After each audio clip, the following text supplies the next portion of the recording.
stories that bring us together. Today we're having a very special episode.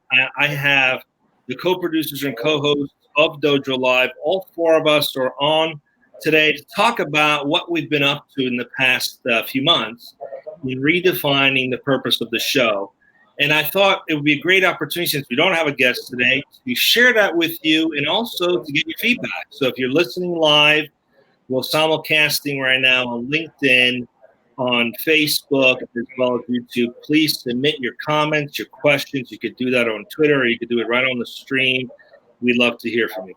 So I want to quickly introduce the team here. And first and foremost, I want to introduce the creator of this show, the person who put this forward. I think it's 4 years now, or 3. 4 years. 4 years now. 4 years. What started, well, I want you to tell the story. What started as a little internal initiative has become what we are, our beloved little media platform that we're creating. I want to introduce Carlos. From that point of view, let him tell a little bit of story of why he created the show. And then I'd like to go right into Kim, who's also one of our co-producers and co-hosts, and who played a big role in helping us define the format of the show, of the new show that we're calling the Reboot. And Ruben, if you'd like to introduce yourself too. Ruben is the man behind the scene. He's the guy who's made the platform work, the design behind it. He's really the CTO of Dojo Live. That's the man right there.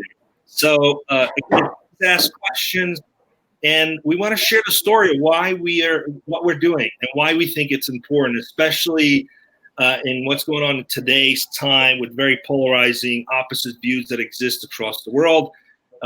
I won't touch on what the purpose is. We'll get to that in a few minutes, but I'm very excited to give some credit and props to the creator of the show, Carlos. Tell us a little bit about what gave birth to this idea and the evolution, if you could. And of course, let's try to keep it as short as possible. Oh, of course, yeah. Thank you, Tulio. Well, the show came about as a result of an idea that I had initially. Here's the background. Ever since we started with Hangouts, using Google Hangouts, I mean, we're not using Google Hangouts, obviously, right? But back then, we were using Google Hangouts to communicate internally. And we had an internal initiative called the English Dojo. And the only purpose of the show, the only purpose of the English Dojo was just to get together internally, and because I'm also a trained ESL instructor, I thought, why don't we, besides my regular duties at ESL, why don't we go ahead and just gather every week and hang out just to help have conversations around English skills, how to improve them, basically. That was the idea. So we started doing it. We named it for fun, in the English Dojo. And then what happened was that one day I had this thought of, hey, it would be cool if we brought someone from the outside to talk to us. And I did. I found, and it was a guy. I remember the time very well because he was a blind developer. He was a blind engineer. He could not see, and he was a software developer. So that alone was of interest. So I invited him. He joined us, and we had a conversation around really, really interesting stuff. Back in that time, about 5-6 years ago, we had an initiative called UX Clinic. It was an entirely different team. But I could notice that they were doing Hangouts on air, which was a live broadcast for the world. It was aimed towards the outside. So I thought, why don't we do this English Dojo thing as a broadcast? And then once I had that idea, there was a spark, because that was the spark that gave the birth or brought life to a totally new initiative that I didn't know it back then, but we were creating a new tool for marketing, for lead generation, for connecting with experts in many directions. So it was an interesting experiment at the beginning. And that kind of took a life of its own. When the time came to name it, we just, again, for fun, this is a fun company, hence the idea of using the word dojo from the English dojo and then add the live suffix because it was a live broadcast, right? So we named it. That's how DojoLIVE was born. And the name just kind of stuck around. It's been around for 4 years. And now that's, well, Tulio, Kim, you know what we're doing. You know what we're building. We're building, as you said, a digital media company around DojoLIVE. And that's how it all started. It started very humbly internally as a Hangout, and now we're building a skyrocketing digital media company. And that was the story around that. Thanks, Carlos. I name it. I call it this craziness called DojoLIVE. Well, I think stories are really important, and we talked about this as we were sort of rebranding. People often will look at the success of a business or an individual and sometimes pass judgment on it, like it was easy for them or they had privilege or whatever. They don't realize how many years or how much effort it actually took, how many sacrifices some of those people made to get there. I mean, we have stories of people like Walt Disney who failed 7 times, went bankrupt 7 times, and still held true to his vision, right? And created an environment where it's affecting millions of people worldwide. So what we want to do is expose these stories, right? And in the effort to try to bridge some of the cultural divide that exists. So, but before we go there, I want to hear from Kim's perspective. You've been a co-host for several years. Mm-hmm. What excited you about our new conversation about, hey, we're very broad. We're talking about a lot of stuff. We're talking to a bunch of tech people. It's awesome. We've had some amazing luminaries on here, but we're not really giving the audience anything in particular that they can come back to every week that interests them. One week it's blockchain, another week it's AI, another week it's travel. And we thought, well, what if we focused our attention on something, on a topic, and really became a source of knowledge and learning for anyone interested in that particular topic? And obviously we honed in on one, but I'd like you to share your experience of what it was like for us to do that, specifically when we started talking about values and how car seats came into the conversation too. Yeah, random, right? So to go a little bit back to the beginning real quick, yes, I've been co-hosting DojoLIVE for about 3.5 years now, pretty much since my beginning with the company, with Nearsoft. Carlos reached out to me. I have to say, I think he originally reached out because of my English being my native language, right? But it turns out that I have to admit, the first guest, I can't remember who it is. I want to say the first person that I co-hosted with was Doug Kirkpatrick, perhaps.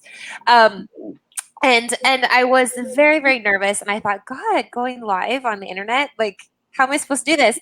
And it turned out that it was something that was really quite fun, and I feel like I'm, relatively good at. And so it just, sure, you want to co-host, sure, you want to co-host, sure. And then the more co-hosting got involved, and with the way we are as a company at Nearsoft, being kind of self-managed and team efforts, and just realizing that we made this pretty good team and helping one another and bouncing off ideas off of one another, and it just kind of grew and took off, and I've loved it, and I've been here ever since. So you're stuck with me. But talking about particularly this sort of reboot or this new face of DojoLIVE, I think you talked about, Tuli, this idea, this realization that we needed to have some element of consistency for ourselves and for our guests, something that could bring us back episode after episode and week after week, right? And so we started this conversation of what could that be? And I think if I recall correctly, the conversation for us was, what are we personally passionate about, right? Trying to find this common ground amongst our team, and we started that conversation, and I remember there was a lot of kind of dead silence, and people were sort of struggling about this conversation, and you basically like, okay, Kim, tell us, what are you passionate about personally? And I was like, God, well, personally, like, if I could change something in the world, what would it be? And for me, that came down to this idea of car seat safety, right? I'm originally from the United States, although I've lived in Mexico for about 15 years now. And one of the things that I've observed, particularly as a mother, is that the culture of car seat use and safety is something that's still, in my perspective, a bit behind right here in Mexico. And I thought, like, God, if I could help literally save lives and heartache that would be really cool. And then we started talking about this idea, I think, of culture in general, and realizing something that kind of felt so, I think, duh, right? But just talking about this, the cross-cultural nature of our very own team.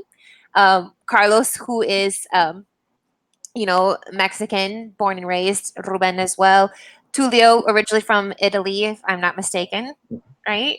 Myself from the United States, and just realizing, gosh, we're a cross-cultural team as it is, and then looking at Nearsoft as a company, how we extend bits of other software development teams, primarily based out of the United States, with primarily Mexican engineers. However, our own team has expanded. We've got Cubans, we have Venezuelans, we have Spaniards. Who else do we have? We have a Frenchman in our team. We've had Yeah. folks from Germany, folks from Peru, from all over the world. From all over. Not to mention the holding company has worldwide locations in India and the Philippines. Exactly. And then a lot of our client teams that we work with are multicultural teams as well, right? And so then we're like, well, duh. Like realizing that we have this passion about this cross-cultural element, realizing that this is the way of the world. This is the only way that it's headed from now till doomsday, right? And this idea that maneuvering through cross-cultural environments and relationships is a challenge, right? And I think we came down to this mantra of it's not right, it's not wrong, it's just different. And having to learn and have these conversations of what can I do personally to adjust to these differences? How can I help my team adjust these differences? How can we as a company adjust to make things just better, right? And I think that's the passion in the heart of what we want to do. And then realizing that if we're going through this individually and as a team and as a company, then that means that countless other individual teams and companies must be going through this too. And just wanting to be perhaps a center and a place, going back to the heart of a dojo, a place to connect, a place to learn, right? And just this learning posture of what we can learn from other people's stories in that sphere, as well as what we can share in that sphere, and just really looking forward to good things. Yeah, I was excited because what first led to the conversation was us identifying our unique values as individuals. And we listed all the things that matter, empowering people, creating a safe space to learn, saving lives, through the understanding of the importance of using car seats in a marketplace where normally they don't, right? So, but all that came together so beautifully in this idea that technology in so many ways has brought us together, but it's also made it very challenging, like a perfect storm for suddenly individuals like learning how to adapt to each other's culture. And the tendency, unfortunately, is usually to demonize a different point of view and point fingers as it's not good versus it's just different. And what do I need? Oh yeah, right. Like, and this idea of like internet warriors, right? It's easy to speak your mind when you can be anonymous and hide behind a screen, right? Right. So we were like, what if technology, like, it has removed borders, but what if we learned about our differences and appreciated those differences? And what if we talked to heads of companies who have struggled through that, who have learned not only lessons for their company, but personally, and have grown through that experience? Maybe someone was like, hey, I started, we expanded in Germany, right? And it was like shock treatment in terms of how things were different. Or we expanded in France or in South Africa or wherever, right? Talk about what that experience has been like. How did you get people working together who have very different, in some cases, belief system, let alone different culture, race, just different beliefs. How does that work? Because there's companies doing it well, and there's companies who are struggling with it. And so, and there's also we live in a time where there's a lot of finger pointing going on in society. Instead of, let's have a conversation and learn why things matter to us. And in that process, begin to respect our differences instead of demonizing our differences.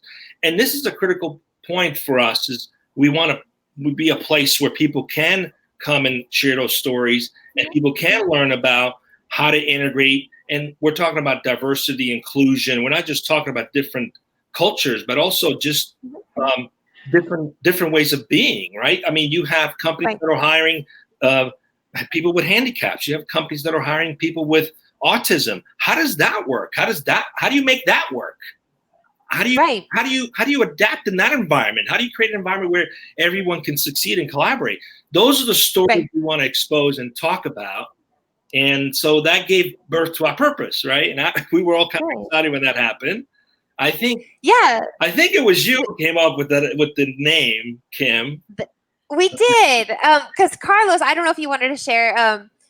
We'll give some background here, and I think this is something that's important to mention, and I think it's fine to mention it that Carlos didn't mention in his introduction. When we went live, the idea also, of course, not everything in this world is altruistic, right? Like we wanted to use DojoLIVE, I think, as a tool for garnering, marketing and perhaps speaking with potential clients and stuff like that. And I think that's healthy. And Carlos, as a salesman and part of the sales team here at Nearsoft, was having a really hard time of letting that element go for us, right? Carlos, as a team member, they're like, but what about technology? What about tech? Why don't you share that struggle, Carlos? Well, I don't think it's really a struggle per se, but here's what I can tell you is that please bear with me. I'm trying to word my thoughts. And by the way, we just had lunch here, so my brain cells are not functioning properly. So going to this culture, here we have the culture of Mexico, right? And what is it? Mal del puerco. As you do that. Mal del puerco. Very dangerous to do. Yeah. Well, yeah, as you mentioned, Kim, well, initially was I thought it would be a good idea to discuss, to get insights for 30 minutes or even for an hour, because originally the show ran for an hour. So my criteria was, what if instead of risking the day, by phone cold calls and things like that, why don't we invite people to join us as interviewees for an hour? And there was kind of an allure for that's what I discovered. It was alluring for a lot of folks to, when you use the word interview, oh my God, I'm going to be interviewed. Really, even though the show, no one really knew about the show, but ever since I started using the word interview, it was alluring for a lot of folks. So it was easier for me to sit down with them for 60 minutes back then, and to literally have them spill the beans on what their needs were in terms of pains, their technology, the teams, whatever, pretty much whatever. But here's the thing. Here's the tricky part was that at the beginning, we were not very selective when it came to inviting guests. It was a free for all. It was like, oh, let's invite anyone. Anyone who has something to say about anything, pretty much. Okay, as long as it was slightly related to technology, we would take it. Okay, so even could be someone, an expert on emotional intelligence, or someone who was a blogger, someone who it was a mishmash of profiles. But I think the idea is we weren't ready to give the fact that what we still wanted was this to have an ICP focus, right? This ideal client profile element to it. Say again, Kim? Please? I said what we were worried about, or your particular worry as we were trying to reboot the face of DojoLIVE, was not being able to let go of the idea of the ICP or the ideal client profile element. Like still wanting to use this for that tactic. And so that's when we were able to. Well, Carlos gone through a few evolutions, right? I mean, at first it was like, let's just anyone who wants to get on, let's talk to them, right? Then we were like, no, let's lost Carlos. There he is. He's companies that we want to do business with, right? Yeah. Let's talk to those guys, right? And I think that really helped us hone in on the process and got a good guest, really cool guest. But then every week it was like a different topic. Yes. And so for our guests, it was hard. Like, are we going to talk about blockchain? Are we going to talk about travel? Are we going to talk about this? Are we going to talk about that? And so what we decided, and we came across this tagline of tech without borders. This idea that we were still going to be focusing on that pool, like that technology pool, people that we and companies that perhaps we could partner with in the future. But the key thing here is this, they have to tell about the cultural elements behind them, whether that's their work culture in their company or their values system or experiences and their own cross-cultural experiences, in order to have something that people could come back to, right, week after week. Like, I'm interested in expanding my company's culture. I'm interested in learning how agility and adaptability can help me. Yeah, but all these filters came afterwards, and I'm just being in full disclosure and I'm being totally honest here. Before the focus started to shift, before the new spin on DojoLIVE, before Tulio joined us here at the team, pretty much before anything, before the big stuff, I didn't really care about. It was not important. It was not my personal focus to build an audience or do this or focus, because all I wanted to do was have a tool or a venue to talk to potential prospects. That was all I cared about. So that's hence the mix of topics, or it was really irrelevant. I mean, it's 2:00. Right, but ever since we started giving it a new spin, we started thinking of this as a digital media company, and we decided that it would be good to focus and use a common thread. Then it makes a lot of sense, right, to focus. And then kind of like the focusing on the ICP, it was really that kind of was it became less relevant than yeah, in some ways I think it's going to be really liberating for us. Absolutely. Yeah. We brought ourselves into the light instead of it being a Trojan horse. Let's call it what it was. Now it becomes. I mean, that's a good way to put it. To the company, we created a great marketing and branding strategy to connect with luminaries and market shakers and makers and interview them. I think that was brilliant, right? And I think there's other companies that are copying this, including LinkedIn with their LinkedIn Live product. But, at the end of the day, it's like we want to create some value on its own. And I had a very interesting experience. We didn't even have a purpose before the beginning of the summer, right? It's like, so what's the purpose? Like, if we were a brand or a company on its own, what? Yeah, and you know what, Tulio? I think we're onto something, because it was very interesting for me. Okay, here's what happened. I had a guest, at some point, and he had a tech company and he did a lot of cool stuff.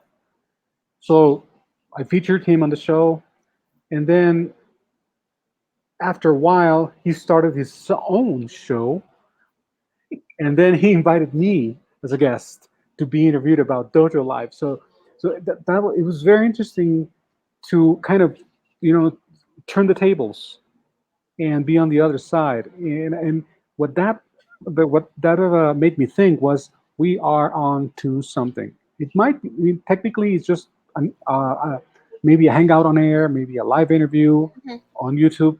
That's technically it's a very simple concept, but what we're building around it and the way we're using it to generate value for the world, for the community at large, that's a whole different story. Right. That's I think the value, and this is what I think in my view is, this is the way I see it. We have very cool technology tools, the platforms and the apps and all the technology behind it. But at the end of the day, the most important component of all this that we're working on is the human side of the equation. It's the conversation. It's the people. It's about the people. It's about the stories, the warmth. Using that technology to bridge cultural gaps. Yes, exactly, and that's why we're here. That's the purpose of the show. So anyone who's still listening, who's going to listen to this later, that is the purpose of DojoLIVE, to bridge the cultural divide that exists in our society. And we're going to use storytelling from CEOs, chief product officers, anyone who's leading large amounts of individuals in their organization that are global in nature and want to share their journey about what it's been like or what it's still like to integrate those multiple cultures, to integrate various walks of life, and to create a sense of inclusion and equality across the board. Those are the conversations we want to have. Yes. And that's the thing that we're excited about. And that's the thing you can expect week in and week out, not just on the video show, but on the podcast, which is another thing that made us do a change as well. Because now we have a podcast. You know, people who subscribe to podcasts usually subscribe to something that's consistent every week. So I'm excited for what we've created. I'm excited to launch it formally and start having formal interviews with executives. In this type of sphere. Absolutely. So if we have people who are listening, I think that the type of stories that we're interested in hearing or wanting to tell, hearing and tell and learn from are ones that show these interactions, right, between just different ways of doing things. Like, how have we had to communicate differently cross-culturally? How have we had to provide feedback differently cross-culturally? What are our perceptions of leadership? What are our perceptions of decision-making? Is it consensual, or does that come from the top down? How do we build trust cross-culturally, or how do we disagree respectfully, right?